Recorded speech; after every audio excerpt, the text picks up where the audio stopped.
Fala pessoal, tudo bem com vocês? Sejam bem-vindos ao canal. No vídeo de hoje eu vou fazer a leitura do relatório do Fundo Imobiliário RZTR11, o Fundo de Terras Agrícolas. Então, se você é novo no canal, já chega deixando seu like e se inscreve aí no canal.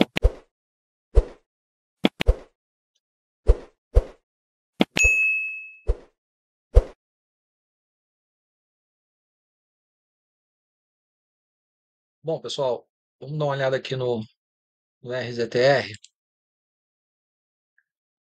Deixa eu abrir ele aqui. Bom, no momento o RZTR ele está com a cotação de 92,66. Um dividend yield anual aqui de 13,06 e um PVP de 0,97. Tá 3% aí, 3% de desconto, né? Uma variação no ano aí, ó, de 12,85% nos últimos 12 meses. Vamos dar uma olhada aqui nos dividendos dele. O, ele já está há um bom tempo pagando R$ 1,05, ó. R$ 1,05 há bastante tempo, ó. É um fundo que não dá dor de cabeça. Vamos, vamos lá dar uma conferida no relatório. É um fundo da Risa Terrax,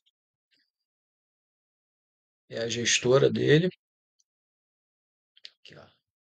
O objetivo do fundo, o, o fundo imobiliário da Risa Terrax tem como principal objetivo gerar retorno para os investidores no longo prazo através do arrendamento, compra e venda de propriedades agrícolas em três diferentes estratégias: o Sale-Leaseback, a Buy to Lease e a Land Equity. O fundo tem foco no território nacional, com atuação nas regiões consolidadas de produção de grãos e fibras. Tá? É basicamente milho, soja e algodão. Aqui o código dele é RZTR11, a taxa de administração está 1,25%. A taxa de performance dele é 20% acima CDI mais 2, né? A taxinha puxada, né? E fácil de bater, né?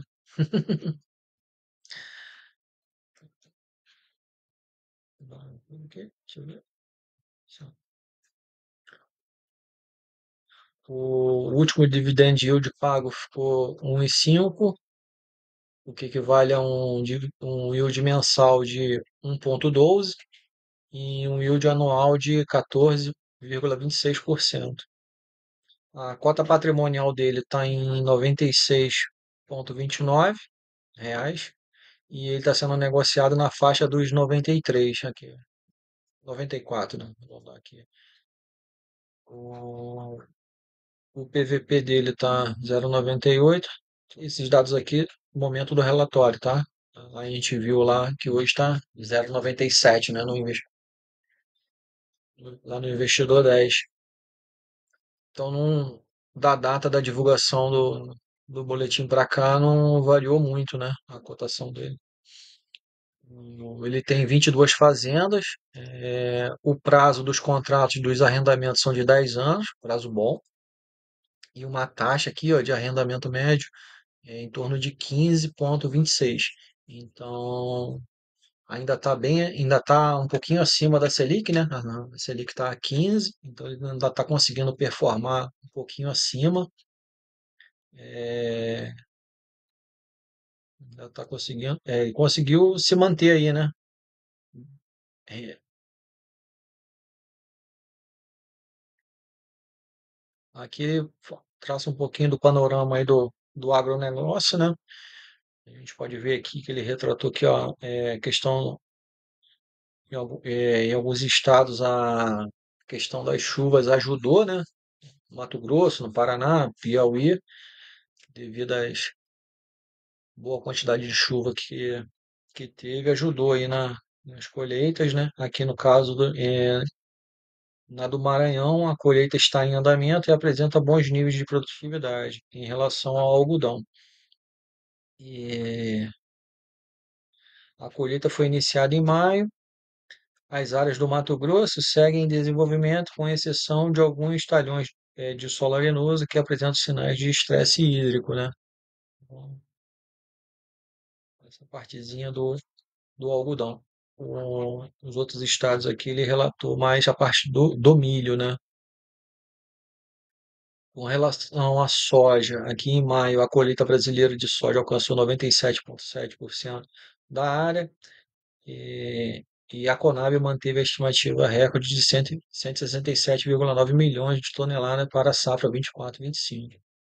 Então, tá uma boa perspectiva aí, né? O milho, aqui, após a recuperação de 4,6 em abril, os preços do milho em Chicago recuaram 5,5% na primeira quinzena de maio, refletindo o rápido avanço do plantio nos Estados Unidos, sob o clima favorável e expectativa de uma grande safra. No Brasil, os preços também seguiram em queda, com destaque para Campinas, onde o valor caiu 6% em abril e mais 7,6% em maio, diante das previsões de forte colheita da segunda safra, estimada em 105 milhões de toneladas.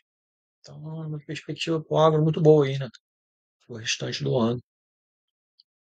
Ele fala um pouquinho sobre o algodão. Após 5 meses de queda, o algodão apresentou leve recuperação, com alta de 0,6% em Nova York, seguido por nova valorização de 2% em maio, embora as cotações ainda estejam 13,4% abaixo de maio de 2024. Os resultados, ele passa aqui, ó, ele distribuiu 1,5 por cota no mês, o equivalente a um dividend yield de 1,12%. A cota no mercado secundário variou de 90 centavos para 93 e 99 centavos. Com isso, tivemos um retorno bruto total de 3,4%. Que ele retrata um pouco a questão da valorização da cota, né? Nesse período. Então, a gente pode ver aqui, né, que o fundo teve um resultado de é, praticamente aqui 1,11, né? E ele distribuiu 1,5. E ele está com um saldo aqui acumulado de 2,55. Está com uma boa reserva aqui, né? Boa quantia de reserva. Aqui é a questão da distribuição de performance. Aqui a gestão fez um breve comentário, né? Na estratégia Land Equity, o fundo ainda detém a fazenda Clarão da Lua, com cerca de 5.000 hectares úteis, e o primeiro grupo da São Francisco, com aproximadamente 4.000 hectares úteis. A gestão está ativamente buscando compradores para ambas as propriedades, visando a obtenção de ganho de capital e aumento dos dividendos. Apesar das recentes altas da Selic, né, que atualmente ela estava 14,75, né, as operações de sale leaseback e buy to lease continuam atrativas, com taxas médias já alocadas a 15,26. O que a gente comentou lá atrás, né, pessoal? Nessa estratégia aqui, Land Equity, o fundo ele compra a fazenda bem descontada e ele ganha com a venda dessa fazenda ou com arrendamento. Nessas outras duas modalidades aqui, é um pouquinho diferente. Na Sale Leaseback, o produtor, quando ele está com alguma dificuldade, o que que o fundo faz? O fundo compra a fazenda com um preço abaixo do mercado. Aí o que que ele faz? Ele arrenda para o próprio agricultor e dá o direito do agricultor recomprar a fazenda pelo mesmo preço que ele comprou. Então, o fundo ele fica proprietário da fazenda e ele fica recebendo o arrendamento do agricultor. Um arrendamento nessa taxa aqui, ó, de 15,26. Então, enquanto a Selic ficou nessa faixa ali de 15, então o fundo está de boa, está ganhando, tá lucrando ali, está de boa. Não sofreu tanto. E no caso da modalidade Buy to Lease, ele faz o arrendamento, mas não necessariamente para o dono do, da fazenda. Ele compra a fazenda muito mais barata e arrenda, não necessariamente para o próprio dono, o agricultor, para outra ou para outra empresa. É assim que funciona esses métodos. E, e aqui, enquanto a Land Equity, ele compra a fazenda, faz benfeitorias na fazenda e vende por um preço muito mais caro do que ele comprou. Esse valor que ele tem aqui de reserva, 2,55, foi uma venda que ele fez de uma outra fazenda há uns meses atrás. Então ele teve um lucro absurdo e ele vem distribuindo esses dividendos já há um tempo. E ele, por isso que ele está com essa reserva acumulada, entendeu? Ele continua fazendo um resultado bom, ó, de 1,11 e mesmo assim ele continua retendo ali uma gordurinha, entendeu? Então ele está com um bom caixa ali proveniente disso, dessas vendas dessas fazendas. Então eu gosto bastante desse fundo, eu até botei na capa aí que é o meu camisa 9 matador, porque você imagina quando a Selic baixar, porque ela vai baixar, ela não vai ficar 15 ad eterna, ela vai baixar, aí o fundo vai lucrar muito mais, entendeu? Ele vai lucrar muito mais com a baixa da Selic. Então, é o meu camisa 9 matador. Eu gosto muito desse fundo aqui, cara. Não tive dor de cabeça zero com ele, paga tudo certinho, direitinho e a gestora trabalha bem nessa parte aí das fazendas, adquirindo boas fazendas e fazendo bons negócios aí. Problema zero, zero.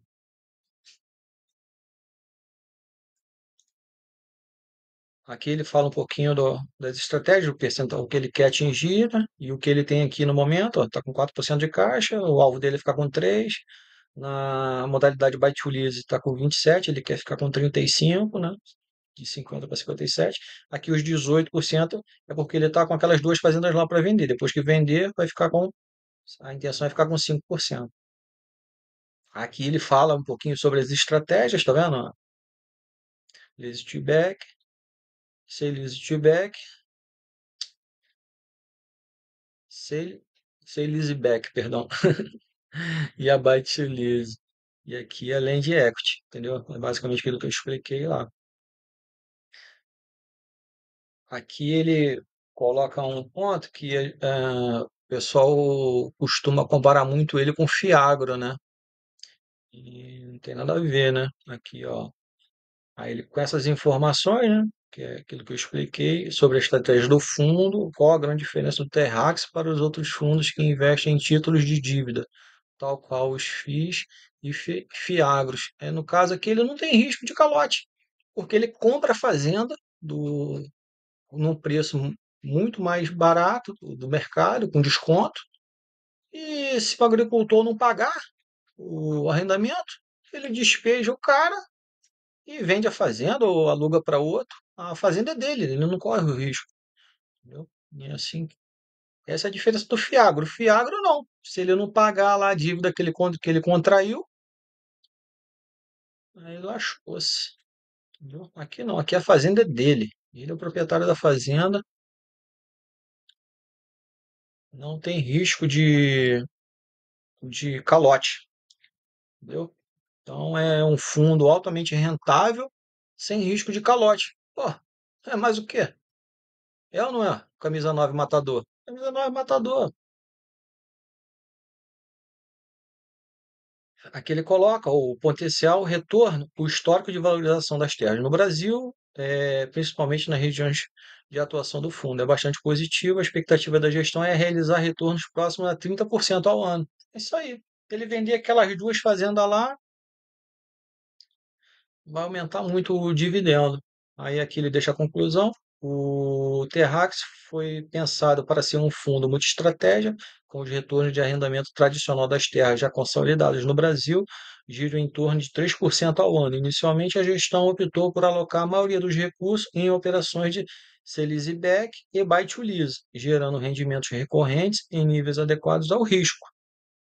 Ao longo do tempo, conforme o fundo cresce e o capital advindo das recompras retorna ao fundo, a tendência é que a alocação cresça na estratégia além de equity e que visa ganho de capital e potencialmente maiores retornos, entendeu? O mercado de terras agrícolas é muito amplo e os preços dos ativos continuam em ascendência. Julgamos que existem diversas oportunidades com ótima relação risco-retorno a serem exploradas pelo fundo. As transações de terras agrícolas acontecem em certas janelas de tempo e a gestão está ativa, buscando e avaliando ativos para a composição da carteira do Terrax. Então é isso, pessoal. Eu gosto bastante desse fundo, ainda não tive problema com ele e agora é só aguardar a Selic, a Selic baixar, porque os rendimentos dele vão ser muito maiores, né? Então, os juros baixando vai ajudar muito o fundo. Então, tenho ótimas perspectivas para esse fundo aí para 2000, final de 2000, início de 26. Então, é isso. Se, se você gostou e chegou até aqui, pô, deixa seu like aí, se inscreve no canal, deixa seu comentário aí se tiver alguma dúvida, alguma sugestão. Esse é o Riso Terrax, meu camisa 9 matador. Até a próxima, pessoal.